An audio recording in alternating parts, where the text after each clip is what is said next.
Yeah, it's a pleasure to see at least some of you here after the coffee break, and to tell you a little about the taraXÜ project.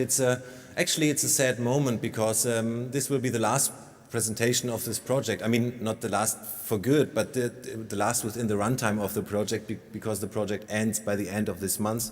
And so I'm happy here to give you an overview of the project and selected results, and then I would hand over to our partners that will then tell you about the highlights that they generated in the project. So, and this is a farewell party, so allow me to go a little back. So let's go back to 2009 when this project was designed. For me it's nice to talk about this period because I haven't been at DFKI at that time, so I'm the right person to say what has happened in the preparation of the project. No, but I mean, to be honest, so I mean, in 2009 machine translation wasn't as hot a topic as it is today. There had been some commercial systems available, and there had also been quite impressive improvements of research systems. But there were many questions attached to machine translation, and I start with the research questions. And the research questions were, I mean, these are examples, were like, how do I measure translation quality? Which system performs best in a given situation? What errors do the different systems make? Yeah? How can I automatically select the best translation if I have multiple translations to choose from? And by the way, what does best translation mean? And to give a short answer to that, I would say team up with language professionals and find out. So you have to do it. And at the same time, if you ask or if you talk to language professionals, so first of all, you see they have nicer graphics. But language professionals, I mean, they are talking about project environments, terminology, about tools, workflows, file formats. They want to know, how do I assure compliance of machine translation with terminology? When can I mean, economically apply machine translation? How do I secure that the terminology is used? What do I serve the translator? How do I handle different file types, and how can I make fair offers to my customers? All these kinds of questions have been asked by language service providers at that point, and in the short answer, team up with technology developers and find out. And that's what happened then. So we formed a consortium, or a consortium has been formed between language service providers, machine translation experts, language checking experts from research and real life, I called it, for the alliteration. And fortunately, we also found sponsors. I mean, this project has been sponsored by the Technologiestiftung Berlin, and this is co-financed by the EFRE fund from the European Union. So I thank our sponsors at this point. And in the project, then, we designed a system architecture, so where a user where a user can send a source document to a web GUI, and then the content is extracted, the content is being translated, the best translation from various translations is selected, it's reformatted and sent back to the user. And my colleague or partner Karina, she will later talk about this a little more, and I will now only talk about the translation and the selection of translation part. So we are in a hybrid setting, in a hybrid machine translation setting, and for those of you who don't know what a hybrid setting is, I mean, the idea is that we take an input sentence and that we run it through a number of machine translation engines. I mean, 4 engines in this graphic. So first the input is analyzed, then we run it through, say, 4 different engines, then we analyze the output again. And then the idea in an ideal world, and from all this information gathered through these different steps, then we would have an automatic selection mechanism that would tell us which of those translations is the best one. And we distinguished two different scenarios. I mean, which is the best output sentence? So if it was an outbound translation, I would have to give the translation to a customer. Then I would like choose this one. And the second scenario is a post-editing scenario. If there was a human translator who would later edit this translation, what would I give to the translator? And we were wondering ourselves whether it's the same selection that is taken in these two cases, or whether it's different selections. So, but how do you derive such an automatic selection mechanism? Well, we do it by having human translators doing the ranking and that selection, and then later on, I mean, train algorithms that will do the selection automatically. So in our project, I mean, we are talking about today about building new connections for new horizons, and in this project we also built connections already. I mean, that means connections between research and development on machine translation and connecting and human translators. And human translators came into play at various places very early in the development process in this project, and they did various tasks on machine translation output. First of all, they ranked different machine translation output. This gives us a relative quality estimation. They did post-editing, so they edited machine translation output. This gives us an implicit error markup because you know what needs to be corrected to arrive at a good or usable translation, and this also gives you an indication as to how you can increase productivity. And they did error tagging, so we asked them to do an explicit error markup. We asked them to do this on the sentence level to give us really the worst errors. I mean, this is not very indicative, as you can see. And we asked them to do a word-by-word error classification, and I can say right away that this has been very difficult to operationalize, and so, but this wasn't a part of the project, core part of the project, but we did it still. And later on, in the afternoon, the Qt Launchpad project, you will hear much more about this, where this kind of research has been continued on a different level. So, and we did these experiments with the human translators in a number of so-called evaluation rounds, so I won't bore you with all the details. The only thing I wanted to tell you, I mean, we used different type of language pairs in the translations, and there was a kind of storyline. So we started with baseline system, and then we improved the system and tried to mimic a realistic business scenario. We tested the effect of pre-editing of data, and in the last evaluation round, so we then tested also our selection mechanism. And down on this slide, you see the various tasks that the translators had to perform, but I'm not going into detail here. So, and now I give you only some 2 or 3 spotlights of some of the scientific results on the artistic side of this project. So if you look at the average rank, and these were real baseline systems, so there was a Moses, not strongly domain trained. This was Google. We can't do anything about Google, and this was, so to speak, an out-of-the-box Lucy rule-based machine translation system. And if you have the human annotators rank these 3 systems, what comes out is, that you see none of the system is clearly on rank 1 and none of the system is clearly on rank 3. You see the things average out very much. So you see sometimes one system is good and sometimes another system is good. It depends on the language pairs. So it depends on whether you take the news data. This WMT10 means this was a corpus of news data.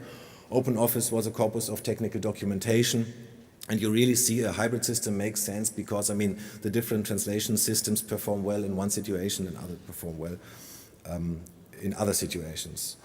So in one question we ask ourselves, and I hinted to this already, is when you ask the translators to rank systems, say this is the best, the second best, the third best, and the fourth system, then you get the ranking information, and then you ask them if you want to do a post-editing, if you want to edit the sentence, please pick the sentence of your choice and do the post-editing. The question is, do they always pick the best translation? So do they pick the translation with rank 1 also for post-editing, or do they pick different translations?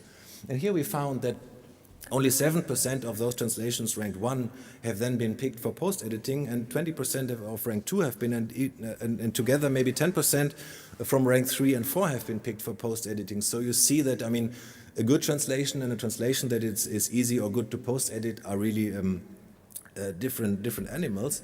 And to illustrate this, I will give you an example.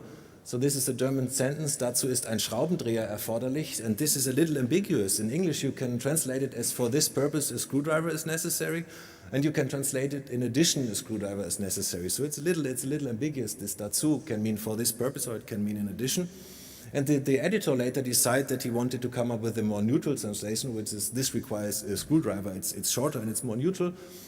And for this, he or she, picked the rank 3 translation, where we had one untranslated word, Schraubendreher. This is why this translation was ranked as translation rank 3, because, you cannot give it to a customer this way. But it's easy to post-edit, and with exchanging one word, so you arrive at a translation that this person, found the most acceptable in this situation. And what we did then is we analyzed these post-edits that the people were doing and tried to automatically find out what type of errors had been corrected. And then we had like 5 error classes that we could automatically detect. Have word forms have been corrected? Has the word order been corrected? And has the material been added? Or has extra material that was wrong, has it been deleted? Also to speak, has the lexical choice been corrected? This means words have been exchanged. And you see, the most frequent edit is exchanging whole words. I mean, it's, of course, I mean, that one would think. And one also sees, I mean, for the Jane and Moses are two statistical machine translation systems, and the RBMT 1 and 2 are rule-based machine translation systems. So in the statistical systems, it's much more often the material has been added, because, I mean, like verbs are often missing in statistical systems, so material had to be added. And often also extra material had to be deleted from the translation. The reason is also, I mean, we used a realistic scenario and we only had limited customer data for training these engines. So then it happens that extra material ends up in the translations that is not correct and that needs to be removed. So these are some of the results, and then we built a demonstrator system. And in this demonstrator, so you can either choose one of these sentences, or you can type a sentence yourself, and then it is fed to 3 different engines: a statistical machine translation system, into Google Translate, and into the rule-based Lucy system. And then later on there is a selection going on that uses Acrolinks language checking, a parser, and a language model, and then you get a ranked list of translations. And you might not be able to read this now, but later on my colleague Sven, maybe you want to get up. So he will be in the exhibition this afternoon with his iPad, and there you can directly test out this demo system and see how it goes. So this is the, so to speak, scientific part. And from the connecting, building bridges part, let me say one word. So I mean, what MetaNet did on the European level, I mean, bringing a scattered community of users of language technology, producers of language technology research together. I mean, this we did on a much smaller scale here in Berlin. We started an interest group, LT Berlin, Language Technology Berlin, which is made up mainly of companies, and a few universities are part of this group. And there we met then a couple of times, and we also got some funding through the project, and we were very happy that we were able then to have this very interesting group here in Berlin. And now if you look at the members of this group, many of them are in the multilingual. This is now, maybe I forgot some, but many of them are dealing in the multilingual world, dealing with translation. And so this brings me back now to one of my last slides. So I want to sketch the Multilingual LT Hub in Berlin. So and because in this project, I mean, this was a regional activity, this taraXÜ project, although it was co-funded, and this LT Berlin, and we had this European activity, MetaNet, which was coordinated here in Berlin. And then later the LT Web project you've seen already, and the W3C office, which was then opened here in Berlin. So I mean, these those all build bridges between the regional and the European activities, and we also could, I mean, attract, like the company S-Team opened an office in Berlin, and now we found a new spin-off from DFKI, BMMT, a machine translation company ourselves. And in this Language Technology Berlin, we cooperated with the Text and Form company, and through them we got a very close contact with Gala Europe, and Gala Europe is now a partner in the Qt Launchpad project that you will see later. So you see there was a cross-fertilization between European and regional activities, and I mean, and this culminates, of course, in today in this Metaforum 2013 here in Berlin, and I'm quite happy. And this is only the multilingual part, and there is, I mean, in content analysis and big data, I mean, there are likewise projects going on and activities being prepared.